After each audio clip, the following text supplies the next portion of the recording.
आज हम लोग पढ़ेंगे फार्माकोडायनेमिक्स। फार्माकोडायनेमिक्स होता क्या है?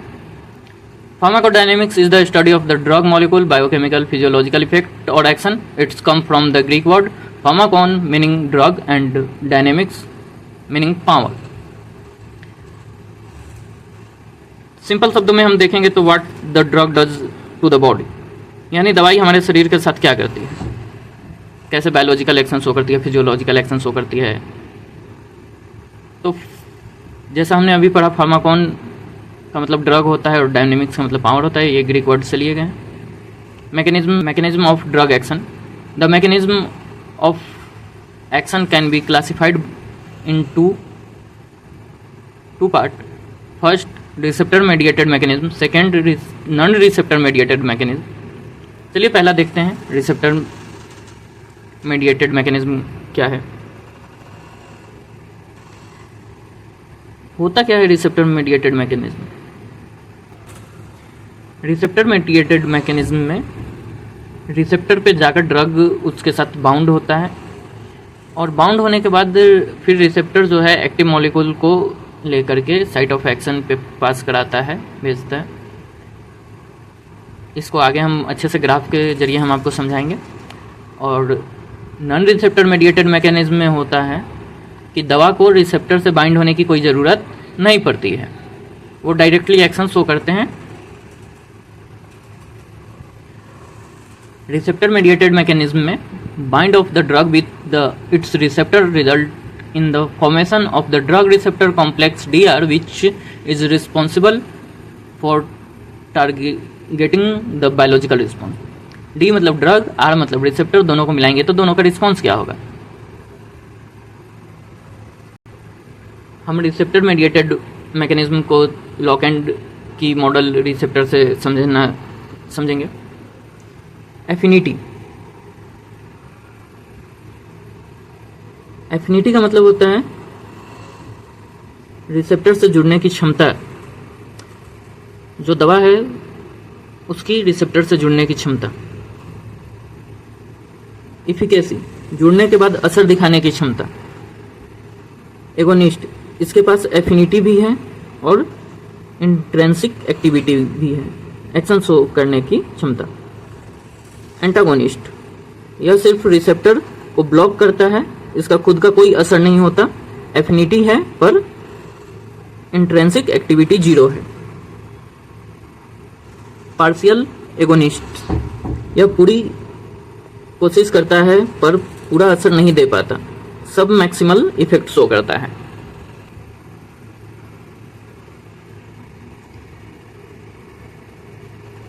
इनवर्स एगोनिस्ट, यह तो बिल्कुल उल्टा काम करता है, अपोजिट डायरेक्शन में रिस्पॉन्स देता है। अब हम इस ग्राफ के मदद से दोनों चीज़ों को समझेंगे। ये हो गया एगोनिस्ट, ये पूरा एगोनिस्ट हो गया, और ये हो गया रिसेप्टर आपका। रिसेप्टर में जब एगोनिस्ट जाकर बाइंड करेगा तो ये पूरी तरह से अटैच हो जाएगा और ये आपको ड्रग एक्शन शो करेगा। लेकिन जो एंटागोनिस्ट है उसका शेप देखिए, ये है इसका शेप और ये है आपका रिसेप्टर का शेप। अब हम ये देख पा रहे हैं सीधा सीधा कि रिसेप्टर से एंटागोनिस्ट जाकर अटैच नहीं होगा, और यहाँ पे हम लोग देखें तो यहाँ पे कर्व बन रहा है, ठीक से ये अटैच नहीं हुआ है। इसीलिए ये हमारा जो एंटागोनिस्ट है ये ड्रग एक्शन शो नहीं करेगा, ये कोई एक्शन शो ही नहीं करने देता, ये कोई अदर एजेंट को आकर रिसेप्टर से अटैच ना हो जाए, इसलिए आकर के ये रिसेप्टर से बाउंड हुआ है। ये मे बी वोमिटिंग को रोकने के लिए जो ड्रग यूज होता है उसमें भी यही एंटागोनिस्ट यूज होता है, एसिडिटी में यूज होता है। तो अभी हम जो स्क्रीन पे देख रहे हैं 4 टाइप का बाइंडिंग होता है रिसेप्टर और ड्रग के बीच। Van der Waals force, hydrogen bonding, ion interaction, covalent bonding. Type of receptor and signal transduction mechanism आगे देखेंगे। टाइप 1 क्या बता रहा है, इन्हें लिगेंड गेटेड आयन चैनल भी कहते हैं। जैसे ही ड्रग बाउंड होती है चैनल खुल जाता है और आयन बाहर और अंदर जा सकता है। Ligand gated ion channel. Second type है metabotropic receptor, G protein couple receptor. ये 7 हेलिक्स मेम्ब्रेन को स्पिन करते हैं और कैंप या IP3 डैग पाथवे से काम करते हैं। टाइप 3 और 4 रिसेप्टर हम देखेंगे। एंजाइम लिंकेज रिसेप्टर, इनके पास खुद की एंजाइमेटिक एक्टिविटी होती है, जैसे इंसुलिन रिसेप्टर। फोर्थ है रिसेप्टर रेगुलेटिंग जेन एक्सप्रेशन, ये सेल के अंदर होते हैं और सीधे जीन एक्सप्रेशन mRNA सिंथेसाइज को रेगुलेट करते हैं, जैसे एस्ट्रॉयड्स एंड थायराइड्स। हम यहाँ पे ग्राफ पे देख सकते हैं A number ligand gated ion channel. इन्हें लिगेंड गेटेड आयन चैनल भी कहते हैं, जैसे ये ड्रग बाइंडिंग होते हैं चैनल खुल जाते हैं। जैसा कि हम देख पा रहे हैं यहाँ पे ये पिंक कलर का जो है ये ड्रग है, रिसेप्टर पर आकर बाइंड हुआ और आयन एक्सचेंज हो गया, ओपन हो गया ये चैनल ओपन हो गया और आयन एक्सचेंज हो गया। सेकेंड है जी protein couple receptor, example alpha beta Adreno receptors. तो यहाँ इसमें अल्फ़ा बीटा और गामा अटैच्ड रहता है इस रिसेप्टर में, और जैसे ही ये ड्रग पार्टिकल आकर बाइंड होता है रिसेप्टर से, ये अपना रिस्पॉन्स शो कर देता है।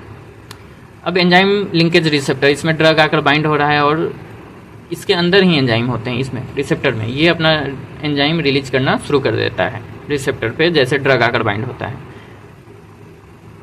Intracellular receptor, asteroid receptor,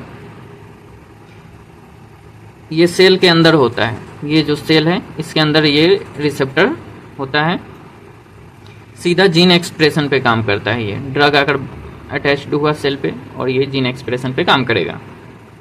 thyroid पे हो गया एस्ट्रॉयड रिसेप्टर थायराइड पे, और ये सब का एक ही चीज़ है, इंट्रासेलुलर इफेक्ट शो करना सारे रिसेप्टर्स का। बस उसी ग्राफ के रिस्पॉन्स को यहाँ पे एक्सप्लेन किया गया है कि क्या क्या है, कैसे हुआ, ज़्यादा नहीं है। इसको पढ़ना और समझना है, एग्ज़ाम के लिए बहुत ही अच्छा है। इस वीडियो को हम लोग बहुत ही शॉर्ट रख रहे हैं, सिर्फ समझाने का काम कर रहे हैं, और नेक्स्ट वीडियो में एक्सप्लेनेशन के साथ नेक्स्ट टॉपिक को समझाया जाएगा। ये आप उसको पढ़ के समझ सकते हैं, अभी मैंने समझा दिया है, और ये थ्योरी पार्ट है उसका, आप ये खुद पढ़ लें। ये थ्योरी पार्ट अगर आपको पढ़ने के बाद भी अगर नहीं समझ में आता है तो आप कमेंट कर देना, फिर से मैं इसको अच्छे से एक्सप्लेन करके वीडियो कर दूंगा।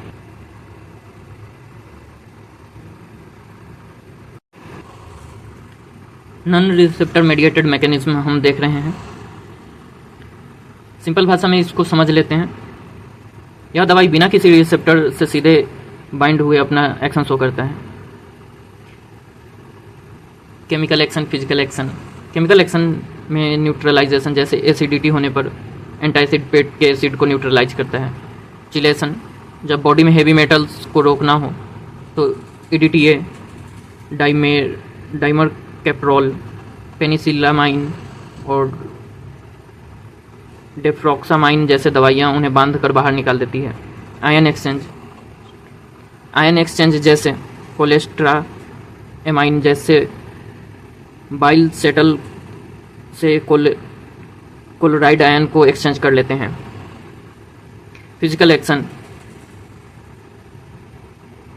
जहाँ दवा की फिजिकल प्रॉपर्टी काम आती है। ऑस्मोसिस, जैसे पेट साफ करने के लिए मैग्नीशियम सल्फेट यूज होता है। एडजॉर्प्शन, गैस की प्रॉब्लम में सेमिथिकोन गैस को सोख लेता है। प्रोटेक्टिव डेमलसेंट, जैसे स्किन के लिए डस्टिंग पाउडर। खांसी में गले को आराम देने के लिए सिरप में मेंथोल यूज होता है। बस यही है, कुछ खास नहीं है इसमें। अब हम यहाँ पे एंड करते हैं, नेक्स्ट टॉपिक नेक्स्ट वीडियो में करेंगे। नेक्स्ट वीडियो में हम समझेंगे relationship between drug concentration and effect. ये बहुत अच्छा टॉपिक है, पेपर में इससे एक क्वेश्चन आता है।